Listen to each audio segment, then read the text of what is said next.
Hey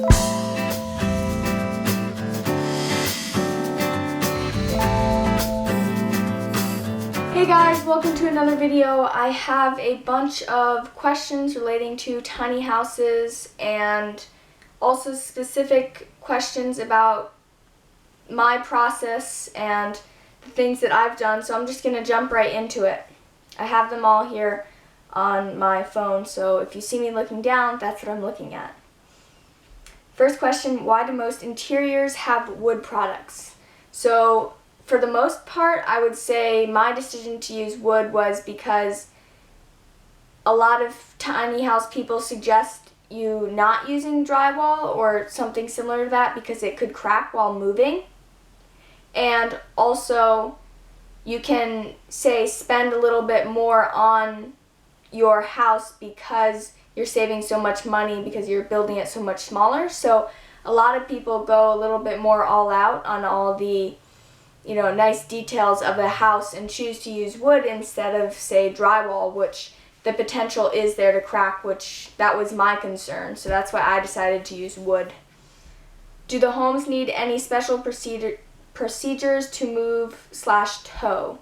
So as long as you stay within the width requirements, which can't be any wider than 8.5 feet and can't be any taller than 13 feet 6 inches, you are totally good. You don't need any, blinking lights and people who drive in front or behind you saying oversized load. You're completely legal to drive by yourself in almost all states.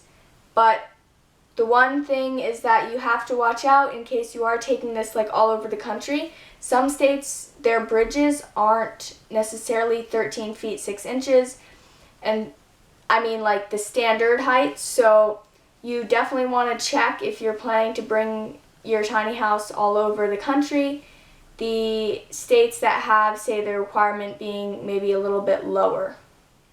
The hardest part of the build, I don't know that I can really answer this because the whole thing was unbelievably hard because I'd never built anything before, and so I'd say the whole process was unbelievably hard, but thinking about it now, specifically these teeny little time-consuming tasks that I'm doing few weeks prior to right now and right now as I'm really finishing this up, the plumbing, the electrical, the little trim work is just killing me. All I want to do is put in a countertop and put in a floor, make it look like a real home, but it's the tiny details that really do add up to make it an overall home. So that's been really hard.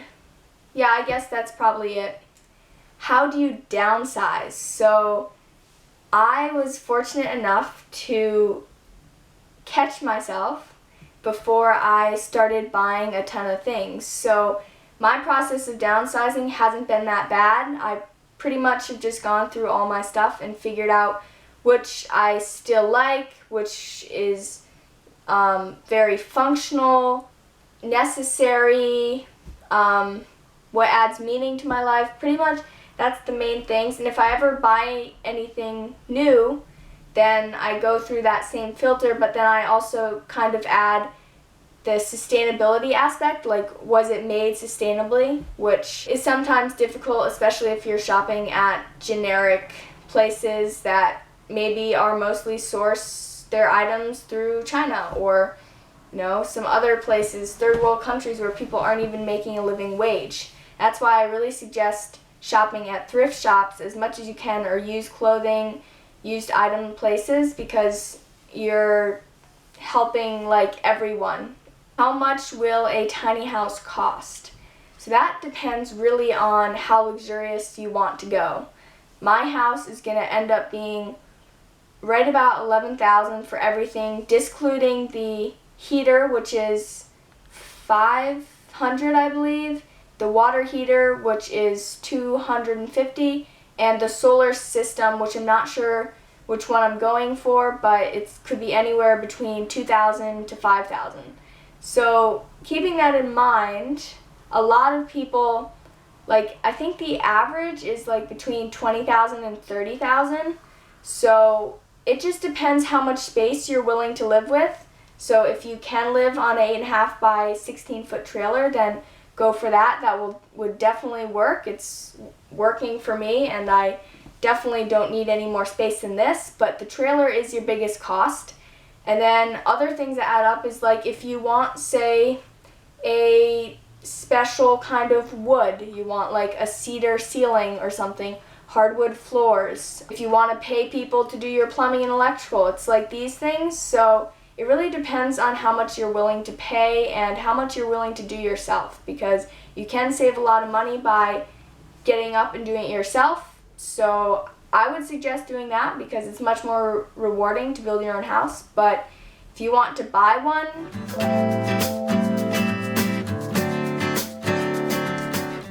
alright, so another question, most valuable lesson I've learned. I guess just being patient with yourself, because it could have been pretty easy for me to get frustrated, but going into it, I knew I was going to make a lot of mistakes, and so I kind of was open to that, and that definitely helped especially when I encountered difficult tasks to do that I had no experience in, which was almost every single part of this build. So patience is definitely something that I value and I think have gotten a little bit better at than when I started this. How long does it take? So it really depends on your budget and if you want to pay someone to build it. I know there's been some people who've built it in between 3 and 4 months by themselves. I'm approaching a year. I'm not done. It was mostly because financials, and it's much easier to space it out so I could do a little bit more fundraising and space it out for myself as well. So, I'll be finished in pretty much right about that year mark. So at the end of April, I should be pretty much done. But, it totally depends on how much time you have and are willing to give, because some people might only be able to work on the weekends, and others might want to just, take 3 to 4 months and just get it done. But I would say a year would be a pretty safe bet to start building and finish it completely if you wanted to do it in a more transitional way of going about things. Where do you start? So I started by watching a bunch of videos on YouTube, as well as kind of getting an idea of the blueprints that I wanted. There's a lot of places out there that'll sell you the blueprints to homes. Tumbleweed comes up off the top of my head, but there are tons of other places, and they are fairly affordable. I chose not to buy any tiny house building plans because I don't know, it felt more organic to do the whole process myself and not buy the design to someone else's or to this company's tiny house. So I would definitely start by looking at that and starting to design your own and kind of getting a feel for exactly the process you will be going through, because there was a lot of extra things that I ended up having to do that I didn't even think about when I began building. Like I kind of laid it all out, subflooring and walls, everything, but there's just things that you don't think of, and so if you can do as much planning as you can, that'd be really smart. I've mentioned Tiny Nest in a few other videos. Please go check them out. I got a ton of really useful information from them, especially about the plumbing, and they have their entire build on video, which was unbelievably helpful throughout this whole process. The last thing I just wanted to kind of touch on is like the benefits of being 18 years old and building a tiny house. So I think a lot of people, so I guess to begin with, I had a lot of people that I had to prove wrong, because I was telling a lot of people about this project and I just kept getting, wow, that's so cool, maybe after college, right? And so I got a little bit discouraged because I felt like people weren't taking me seriously and didn't actually think I could build a tiny house. And so once I kind of got a feel for it, I really had to begin being a little bit more forceful and assertive with my plans and what I'm doing, and making it quite clear to other people that I am doing this, and if they want to help out either monetarily, labor-wise, or however they, maybe even advice, that they should feel free to do that, because I was going to do this regardless of if they were going to help or not. So having that kind of mentality and being able to confidently go up and ask for the things you need, and definitely an uphill battle for anyone young who's trying to do something so big and out there, but there's been other people who've done this, and if this is something you really want, you can definitely get it to work out for you. And I can tell you that I can sit here looking out at the tiny house, and I can't even remember all the things that are in the walls and everywhere. Like, it's kind of a blur because it's all happened so fast. But the process itself has been like life-changing, and the things mentally that have changed about me, I'm going to remember those for the rest of my life, and obviously they've changed the person I am. So I guess all I'm saying is dream big.